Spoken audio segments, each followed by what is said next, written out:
My name is Gediminos Bielskus, and I'm a pool player. Pool player? I started right when I got to college. My parents never let me play pool or step foot into a pool hall prior to college because they thought that it was a bad place to be. And go figure. I mean, I don't know. I think it's a good place to be, but my parents didn't, so only when I started college and I moved out of the house did I start playing pool, actually. I mean, I know that when I started playing pool my freshman year here at U of I expected to find hustling and everything, thought it would be fun, but I definitely didn't. There is not that much of that going on around here. So, a different bar, a different place, different pool hall, different state, different country even, you'll always find pool tables somehow, and it's fun. I mean, there's no, and that was a hustle. Yourself? Both of them, always. I mean, there's always the employment of actually hustling somebody. I mean, the funny thing is that once you become a pool player, you realize, you have this tool which you can use to get back at people. And like, let's say you're in a bar and some kid's acting, I don't know, rather cocky or egotistical and is ticking you off, and you happen to be by the pool table and you're playing. What you can do is you can play sort of badly, and then every time that he wants to play for a beer, you beat him. And I one time did that for a whole about 2 or 3 nights in a row. I would just go to Joe's or else I would go to Brothers, and I would play people for fun. And then I would always offer to play for a beer. And when we played for a beer, I would always beat them. But when we played for fun, I would always lose, thereby getting me free drinks all night.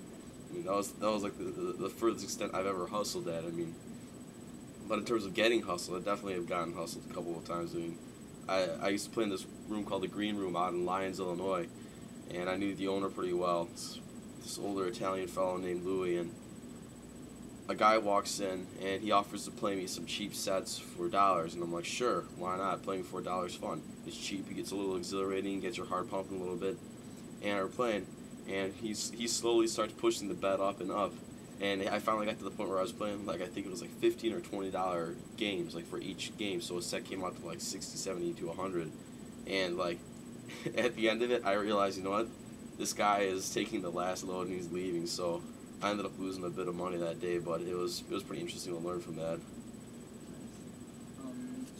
Well, you talked about... Now, when I get up to a tournament, let's say there's a $10 buy-in of all things, tournament, $10 buy-in, the chance of me winning is probably pretty low.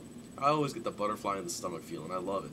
I mean, that's such a good feeling. For $10, you get this crazy, exhilarating, almost like an adrenaline rush. It's pretty cheap, considering what $10 would get you elsewhere. I mean, you'll get one sandwich from Fat Sandwich, or potentially 2 subs from Subway if you throw in some more for tax. But for $10, I get an exhilarating butterfly in the stomach feel. So what I do when I'm there is I'll either drink coffee, energy drinks, as you can see, smoke cigarettes, and basically anything at all that can get you to calm down and feel like you know what you're doing. But like, as I stepped up to the table, I examine the shot, I decide whether I can make it or whether I should try to shoot a safety, like a defensive shot, and I try to just go along with it. But I mean, there's never one specific pattern. It all depends. I mean, sometimes even just like drinking some water will do it for you, just like calming you down. Just need to be calm when you get to the table, and like I visualize the shots too. I visualize like where I want the shot to go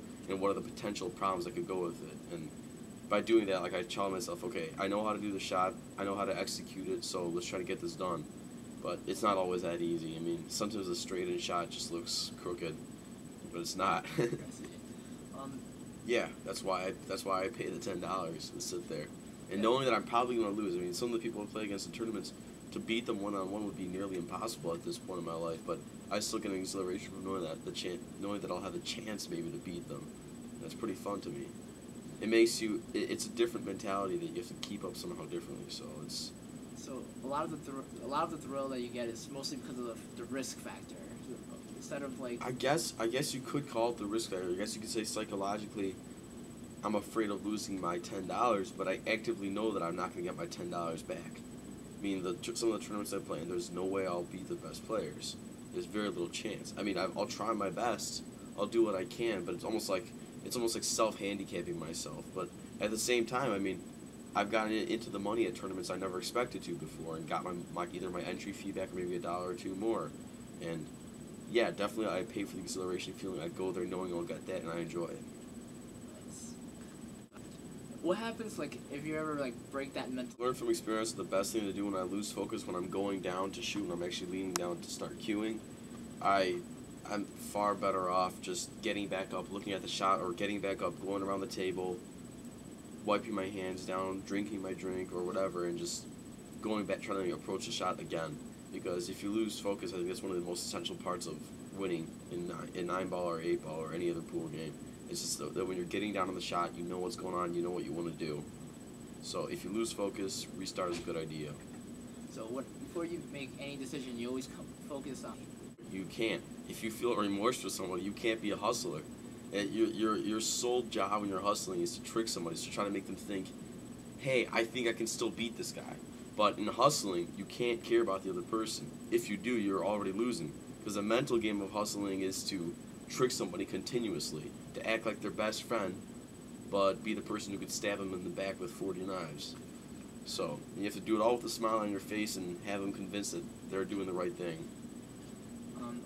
I mean, some hustles are absolutely hilarious. There used to be one guy back in the 80s who would go around through the Midwestern states, and what he would do is he would dress up as a rich college kid, and he would walk into a bar, throwing around a little bit of money, buying expensive drinks in these small town bars, and he would just convince people that he was drunk, and then he would get himself into a game of pool.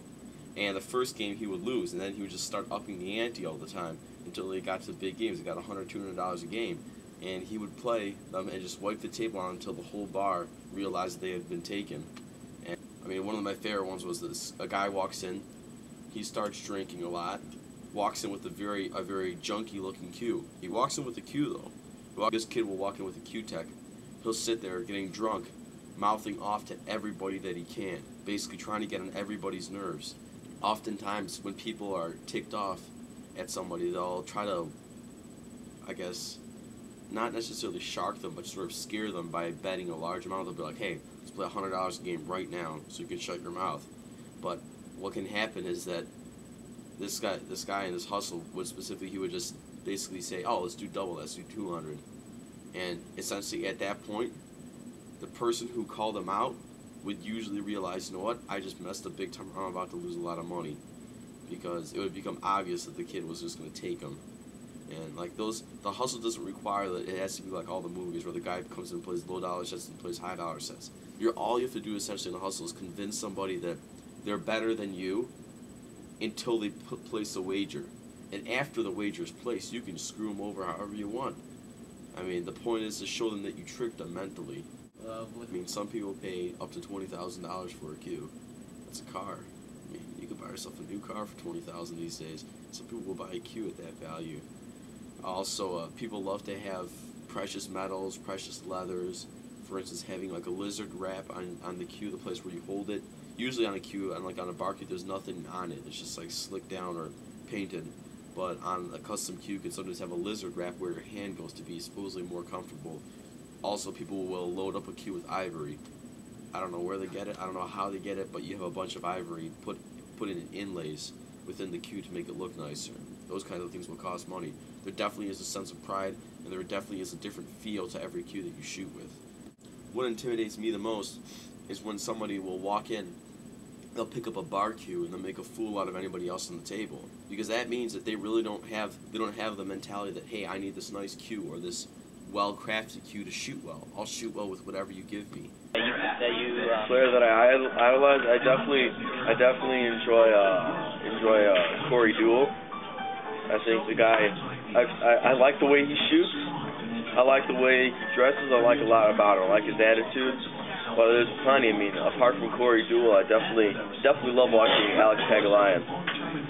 Alex Pagulayan is an absolutely insane shooter. And sometimes when I see the guy play position, it looks like he has a radio-controlled like ball that he's just moving around the table to whatever he wants.